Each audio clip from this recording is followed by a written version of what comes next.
I disconnected this old trunk, we talked about this a minute ago, from the cordon wire, and I'm going to cut it off now. The new plant is over a pencil's width, and it should be sturdy enough to hold this year against the wire on its own. This died a couple of years ago.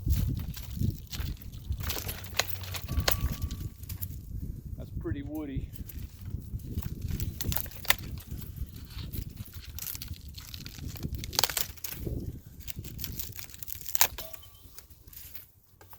And then last year, this little guy came up from the root because the top had died, so we're going to let him grow, and it got big enough during the year to support itself.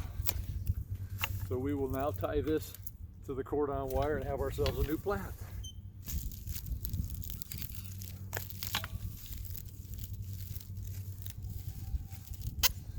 Might need a saw. There we go. Brand new plant.